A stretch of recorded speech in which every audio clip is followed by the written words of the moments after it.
You're watching the Press Row. I'm Jenny here with Barry. And again, basketball, Barry. We've got an NBA team in town, and they're about ready to start playing some games from what I understand.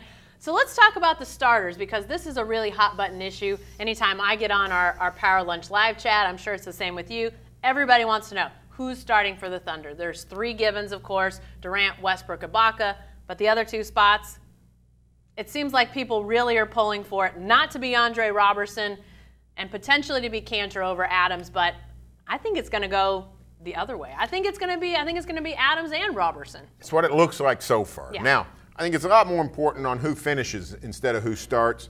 Going even back to the James Harden days, James didn't start.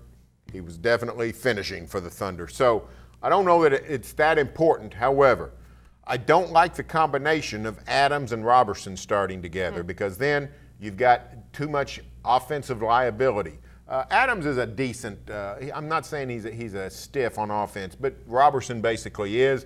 I would much rather see Adams start at center with Dion Waiters in the lineup because then I think you got a widespread good offense, and I think the defense can hold up. I think Waiters' defense actually was a pleasant surprise. Yeah. I was more impressed with his defense than his offense when he got here in the play from Cleveland, and he tries hard on defense. He doesn't get burned a ton.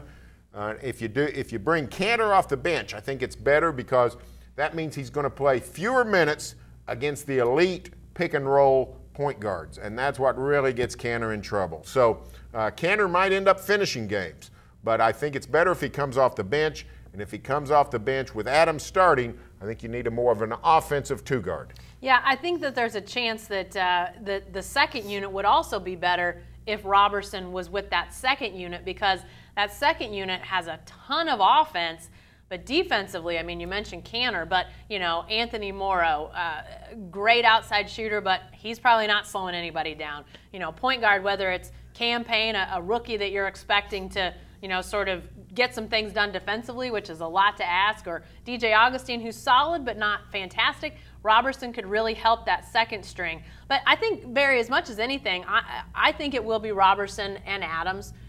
But I think it'll be interesting to see how does Billy Donovan do his early subs. You know, Scott Brooks was on a schedule. You could set an atomic watch to the schedule that Scott Brooks was going to send these guys at this point and these guys at this point. We don't really know what Billy Donovan's going to do. Does he adjust quicker if things aren't working well?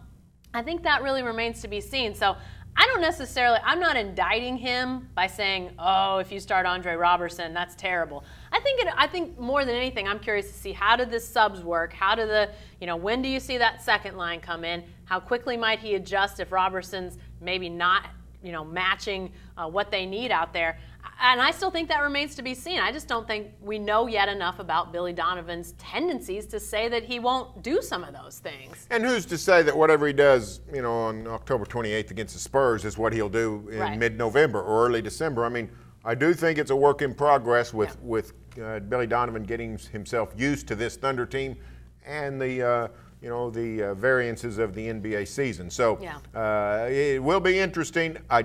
You mentioned Scotty being so rigid and so dogmatic in what he did night after night after night. I don't necessarily think that Billy Donovan will be that way. Yeah, I don't think so either. And you mentioned, what happens on opening night might not be where we are in a month or two.